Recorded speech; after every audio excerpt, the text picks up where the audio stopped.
ARESxGOD here, and it's time to talk about Undead Unluck. And honestly, this episode was great from world building, some reveals, some really big questions, but also very emotional with Chikara's backstory, his decision, and the truck scene hit hard to say the least. But also with God and having to kill him.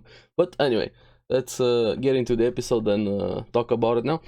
At the starts with this interesting scene with Jules looking at that tablet there, thinking, pondering a lot of things. But the curious thing she said is, Victor, we can do it. So what exactly did she mean by that? Is there a connection between her and Victor? Is Victor the key to them completing the quest? Is Victor related to the god? Is she related to Victor in a way? So I don't know, but that was something very curious for her to say, considering I thought they just first met when we had Victor finally having his appearance there. But also, since Shen knows about Victor, so I think Victor has some reputation or a legend or something about him. Anyway, there's a lot of questions surrounding Victor, but I thought that first scene was quite interesting. Now, the pacing is much better this episode. We have a bit of a recap, but a normal one, so to say. After that, it picks up right from last week's episode with Rip Kid showing up in that kid form, and just felt like they were friends with everybody, or at least he had the impression, hey, it's just fine, and he actually confirms he did in fact die and admits defeat, but it doesn't elaborate any further, like, how are you a kid right now, and says he's gonna go back to normal pretty soon. So who saved him? It's not related to his power. How didn't he die, or how was he resurrected here in this case, and why a kid form? So yeah, a lot of questions after this, but I liked how Andy instantly punched him for everything that happened, even though he was acting normal there. Rip was like, hey, it's fine, don't worry, she's fine, right? I'm sorry about that, she's fine. And saying he came in with a gift. That gift is a revolver, a gun, tosses it to Fuko, and she has this vision. Now, I don't know if that's a vision of things to come, something that happened before, I don't know how, but it shows the actual god, or at least a shadowy figure, don't know if that's the exact form, literally melting the world, like destroying everything, and just saying, how are you gonna fight that? And that's a very good question. You have monstrosity there melting the world around it. I don't know how they're gonna be able to kill it. Andy also picks up the revolver. Apparently it's an artifact, and he sees the same vision with God there. Now, why Rip did this? He wanted to recruit them. Apparently their goal is to try and rule the world until it gets destroyed.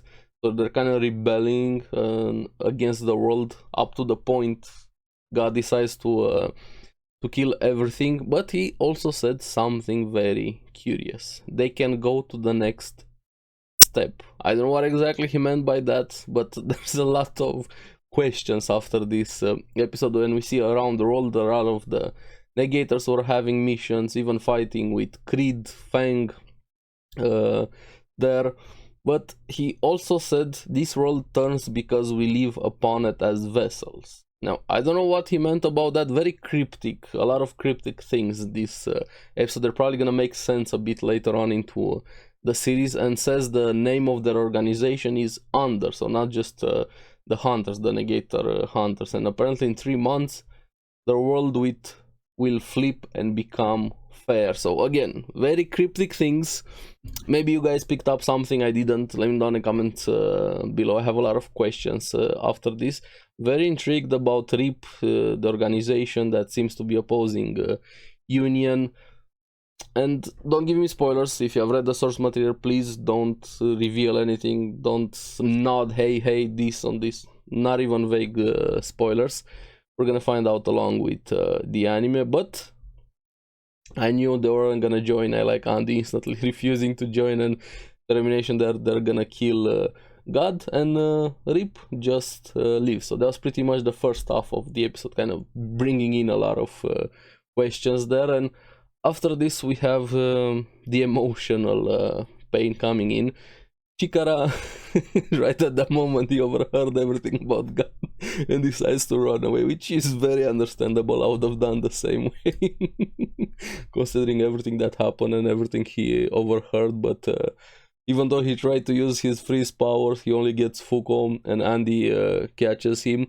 Now, what was so fun this episode was Fuko, how innocent, pure, and wholesome she was, how excited she was to going to that school, considering she never actually had a school life, seeing how happy she was about that, being excited for simple things that we taken or took for granted, just going to school. I don't want to go to school for us was just something out of the ordinary. We are tired about going to school, but somebody that didn't experience that, didn't live that life, so kind of makes you think a bit. Don't take everything for granted there. And here is where we get the backstory of Chikara, and says he has two goals. He wants to live, and he wants to atone. And the atone part is about him saying he killed his parents. And I was expecting something like this, not for him to be directly responsible, like to do it intentionally or out of evil, but here, just showing how much these powers can actually suck ass. So far, I've seen them being cool in some cases. It's fun, the fight. Maybe you wish you have a power, but I think Chikara's situation, or Fuko's situation, the similarities between them, her with the plane, blaming herself for her parents also. Now, one random day, his power activated when his parents were on a crosswalk. He went ahead and he looked at them and he froze them in place. And then you have a sleepy driver coming in, and they fully showed that scene, like the truck just obliterated them, sent them to an isekai, and him looking there, not knowing what happened, why they're standing there. He only later realized that his power was to blame. And having that guilt upon yourself, and also the weight, the pressure, so to say, the responsibility to keep on living for your parents, to be a good son, knowing they wouldn't blame you and would have want you to live, even though he thought about killing himself. Just I can't imagine being in that situation, honestly. And the last words of his mother before she died, his father died instantly: be someone who can take action for others. That hit him hard and stayed with him, so to say. And this was also after we saw the events on the cruise ship. And then Fuko kind of gave him hope, in a way. People he can take action for, and he decides to be part of the team for himself, have a reason to keep moving forward, and to stay true to his parents. But imagine being responsible for killing your parents and not knowing what happened, and kind of explains a lot of things why his personality is the way he is. But I don't know how I would have done in that situation if I had the strength to move forward. But yeah, Chikara, very tragic backstory here, and even more when we have his friend coming in, Rio, saying, being curious what was happening there, and Andy's just like, and Fuko was laughing so much. And he gets some revenge on her for laughing at him, tickles her to death. She literally dies from tickling.